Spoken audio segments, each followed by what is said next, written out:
Ciao ciao ja tervetuloa uuden suunnistusvideon pariin. Tänään suunnistetaan täällä Pietra Liguressa Italiassa leirillä oltiin, niin täällä on tämmönen kultainen VR-kisat Coppa Italia ja samalla toimii näyttökisoina maailmankappiin. Laitetaan semmonen disclaimer, että en päässyt maailmankappiin. Mutta joo, tosiaan kisan sää vähän tämmönen ei niin mukava ehkäpä. Kisata tässä oli ihan mukava, mutta kisaverkka ja sen jälkeen ei ollut ihan niin mukava. Ei anneta se haitata ja vaikka olettaisi, että täällä Välimeren rannikolla voisi tulla kivasti tänne auringon lomaan, mutta ei tänään. Ja sitten itse suunnistuksen pariin, mitkä heille tuli otettua vasemmalta reitinvalinta ja heti tuli pieni pysähtely tehty, että vähän liian innoissaan menossa jo kohti ykköstä. Ja oli kyllä ihan hienoa kaupunkialuetta, pieniä kujia ja tällaista. Ja vasen reitinvalinta oli sitten kuitenkin 8 metriä lyhyempi. Kakkoselle sitten täältä päätin kääntyä takaisin ja kertaa vasemmalta takaa. Tää näytti jotenkin omaa silmää ainakin yhtä pitkältä tai jopa lyhyemmältä. Ja tässä saa sitten loppurasti välillä lukea selvästi karttaa ja lukee seuraavia välejä eteenpäin. Ja sitähän tässä käytän tän ajan hyödyksi. Kyllä se ihan oikeasti olikin 10 metriä lyhyempi täältä vasemmalta kautta. Ja tästä vielä kun pitää kuitenkin tulla rastin tämän puolelle, niin siitä säästää varmaan muutaman metrin. Ja sitten kolmoselle katoin, että ei ole mitenkään älyttömän vaikeaa suunnistusta tässä alkuun ainakaan, että tää on tämmöstä oikea vasenvalintaa ja mä olin päättänyt ennen kisaa, että jos on tämmöstä helppoa oikea vasenvalintaa, niin ottaa vaan sieltä nopeasti sen, joka osuu silmään ja se on sitten, onko se sitten lyhyempi vai pidempi, niin sillä ei ole juurikaan merkitystä, jos se vaan toteuttaa hyvin ja nopeasti. Ja ei tää ollut 3 metriä pidempi kuin tuosta takakautta kiepauttamalla. Ja tästä saa jatkaa suoraan, niin varmaan ajallisesti ihan täysin sama. Ja sitten neloselle olisi tarjottu vasemmalta kiertää tuommoinen kielletty alue, mutta sitten katsoin, että kun oikealta kiertää, niin se on ehkä lyhyempi tuo rakennuskiertä kuin tuo kielletty alue, niin se on ihan passelireitin valinta ja siitä saatiin otettua vielä suihkut itselle, että saadaan varmasti semmonen mukava viilein tunne. Tosiaan oli siellä kuitenkin joku 10 astetta lämmintä, mutta toi tuuli oli kyllä aivan järkyttävä, että olisiko, jos on väärin muista, niin 10 metriä sekunnissa ollut ja puskissa vissiin vähän vielä enemmän ja sieltä nelosrastikin saatiin otettua ja vitonen on taas tämmönen melko helppo, että koittaa vaan löytää oikein puu ja tuosta hyvä liittyä tuohon Rantaboulevardille, niin näkee kaikkien puitten taaksekin helposti. Ja tässä on hyvä lukea sit seuraavia reitin valintavälejä, että sieltä lippukin ilmoittautuu. Ja sitten kutosella oli taas perinteistä tämmöistä vasen oikea valintaa ja oikeastaan en edes miettinyt tätä oikeata sekuntiakaan. Se oli se mun taktiikka, että otetaan vähän niinku se reitin valinta, kumpi osuu silmään ja jos ne näyttää yhtä nopeilta tai siinä on 5 metrin ero, niin se on sitten se ja sama. Ja tästä tuli tehtyä virhe, ettei tullut heti mentyä tästä tänne työmaan katokseen. Kävi heittämään tuolta ulkoa lenkeä. Niin tää vasen oli kyllä ihan selvästikin nopeampi ja huomaa, että on aika pirun liukasta tuo laattalattia varsinkin tuolla märkää, niin meinas tuossakin jo kaatua. Ja vähän piti ottaa kuitenkin tietenkin, ei nyt safetyä, mutta ettei ihan satalasissa vedä kaikkia kurveja, ettei teilo itteensä. Se ei olisi ihan hirveän mukavaa, mutta kuitenkin kuitenkin pitää olla semmonen isku päällä, että sitä äkkiä rupeaa häviämään tosi paljon, jos jää ottaa näitä jotenkin tosi varovasti. Ja ei tuolla nyt niinku kuitenkaan kovin liukasta ollut mun mielestä.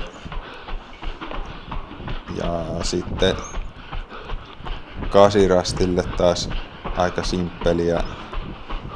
simppeliä tommonen vähän siirtymäväli niin sanotusti. Ja meinas tosta ehkä lähtee eka tonne ekaan aukkoon, mutta kyllä mä sitten tajusin, että täällä se on vasta seuraavassa. Ja sit ysi oli taas tuolla aukealla, josta jo juostui ja tuli katsottu, että onhan tää nyt niinku lyhyempi, kun lähtee heti takaisin ja juoksee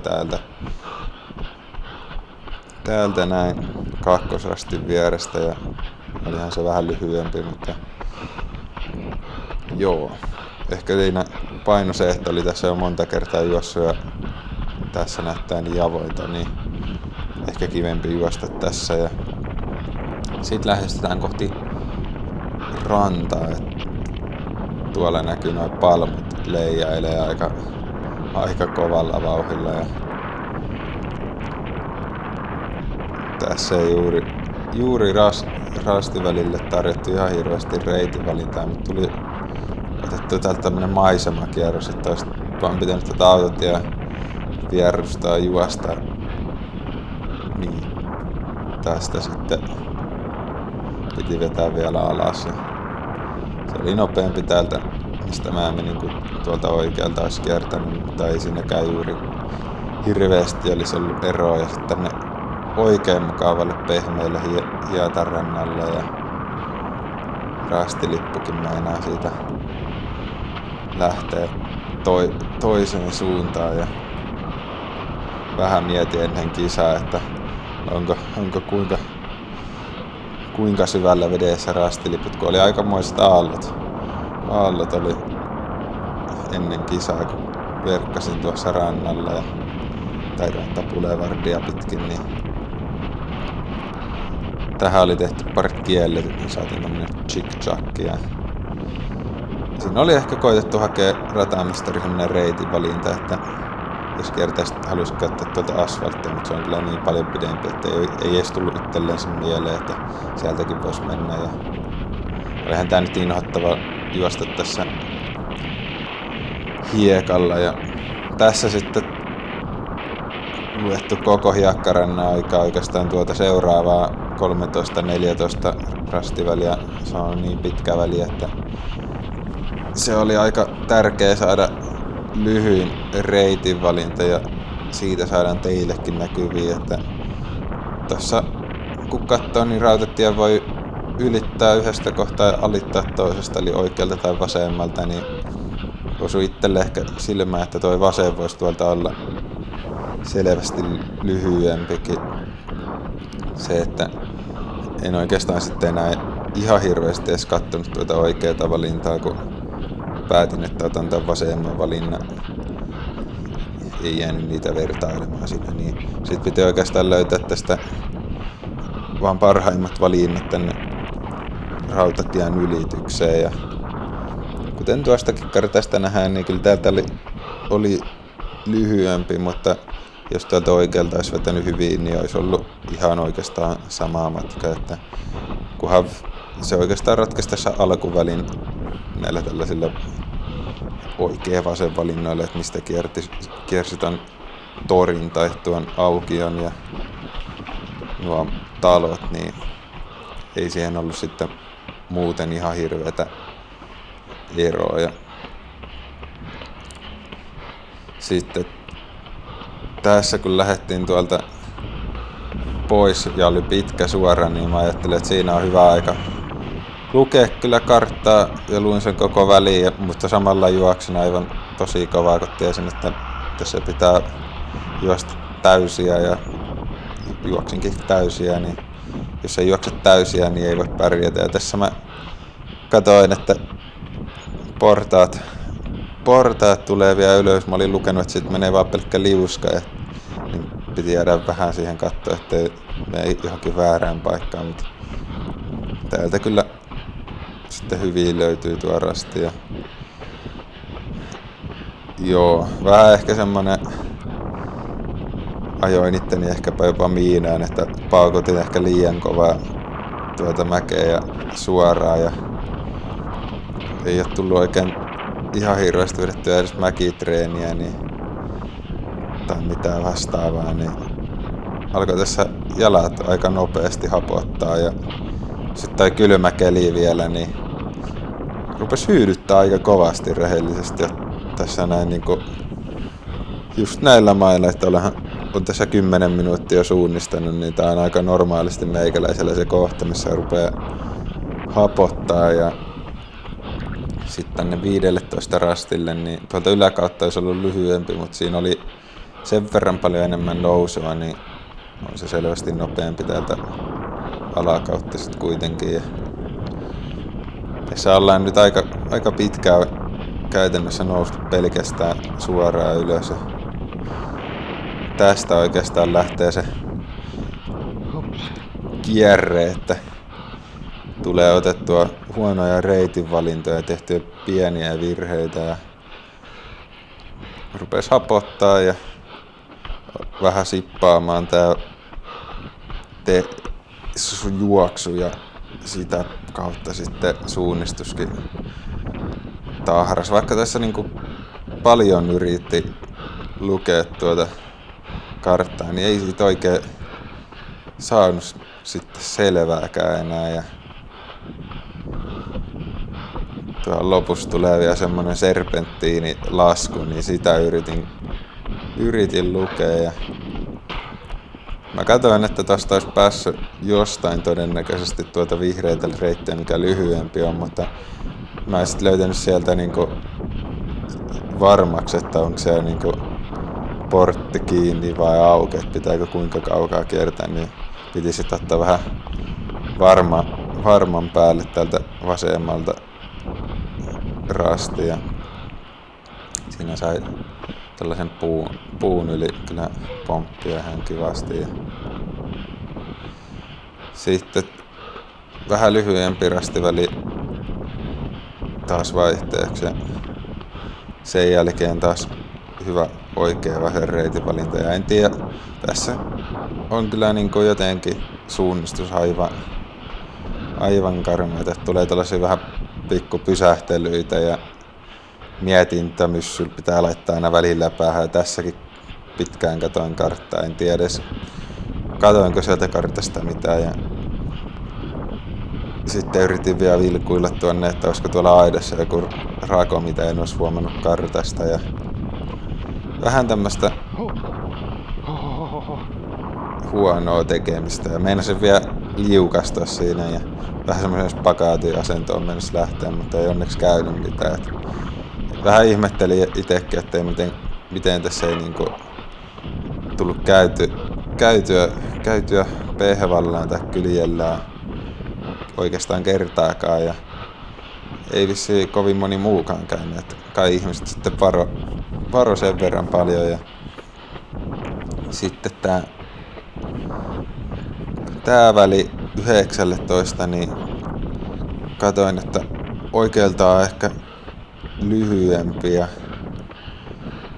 sitten en oikein tiennyt, että onko noissa niinku mäkeä hirveästi eroa kummassakaan, niin en saanut siitäkään tolkkua, että täältä vissiin tuli vähän enemmän mäkeä, kun joutui laskemaan tänne ihan melko alas ja sitten nousta kuitenkin ylös, mutta melko saman aika menee molempiin. Ja sitten 20 alkaa tuo serpenttiini ja vedin tästä vielä niinku aidan väärälle puolelle ja sitten katsoin siitä, että no joo, tästä saa onneksi hyppää aidan yli, ettei tarvitse kiertää, mutta tuohonkin tuli tuhrattua ihan turhaa aikaa ja sitten en mä oikein nähnyt näistä väliköistä yhtään mitään kartasta, että olisi varmaan pitänyt käydä Specsaversillä ennen kuin lähtee tänne sprinttileirille, että piti oikein katsoa, että missä se kivi menee ja sitten 2021 vähän samanlaista syheröä,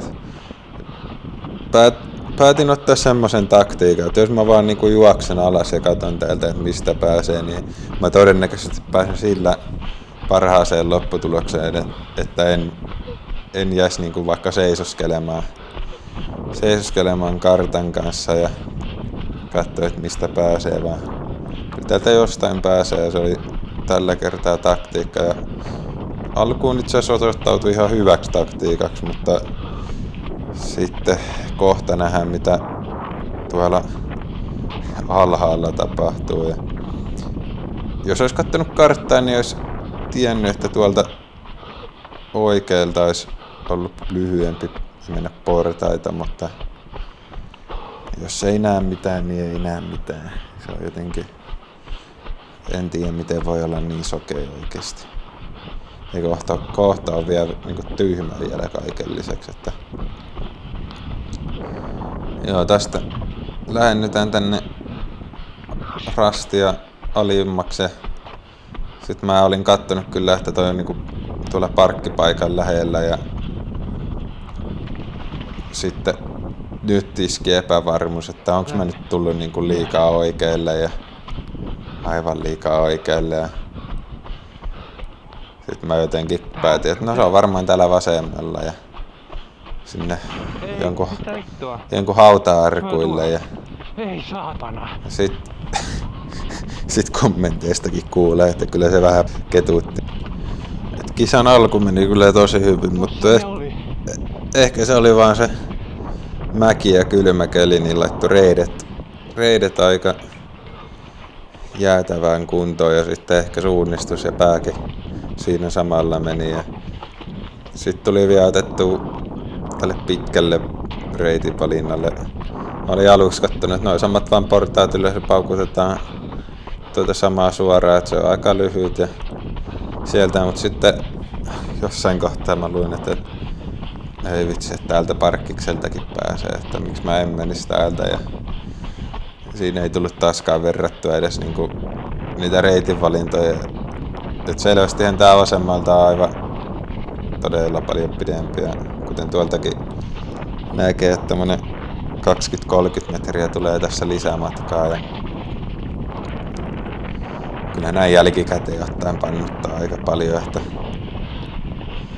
miten tuli oikeastaan otettua tähän niinku joka välille täällä rautatien tällä puolella niinku tuli tehtyä jotain huonoa kyllä. Tää ei ollut yhtään meikäläisen päivä tuolla rautatien toisella puolella, mutta sitten taas kun pääsee takas tänne ehkä vanhaan kaupunkiin tai mitä tää nyt olikaan, niin täällä sitten taas sujuu, loppu meni aivan ok. Ei tässä nyt montaa rastia toki ole jäljellä, mutta joo, loppu tulee sitten kuitenkin ihan hyvin tästäkin rastivälistä, ja tässä nyt vähän on semmoinen ärsytys päällä ja yritän kuitenkin juosta kaikki mitä kintusta lähtee, ja ei se nyt kovaa tietenkään ole vauhdillisesti, mutta piti yrittää. Ja sitten 2/3 tuli taas tommonen oikea vasen, että nämä oli aika simppeleitä täällä vanhassa kaupungissa nämä rastivälit, niin tässä oli oikeastaan vaan semmonen, että jos juoksee täysiä, niin ei tarvi suunnitella sitä reittiä juurikaan. Ja oli toi vähän kyllä itse asiassa pidempi täältä päin, ja näin jälkikäteen katsottuna se ehkä näyttääkin kyllä vähän pidemmältä, mutta kisa oli lopussa ja alku meni ihan mainiosti ja niin kuin oli ajatellut, mutta tuo kisan loppuosa oli kyllä aivan karseeta, ja en tiedä sitten mikä siinä oikeastaan tuli, että tuli otettu vaan huonoa reitinvalintaa toisensa perään ja tuli tehtyä pieniä typeryyksiä. Ei, varmaan pitää käydä Specsaversissa, ja tässä vielä hullu loppukirja. Niin hullu loppukirja, että ei ehdi pysähtymäänkään tähän. Et siitä aidat kumoon. Joo. Kiitos kun katsoit kuitenkin video ja tälle videolle ei tarvi laittaa tykkäistä, kun oli sen verran huonoa suunnistusta. Mutta tilaa kanava, niin nähdään ensi videossa. Moro!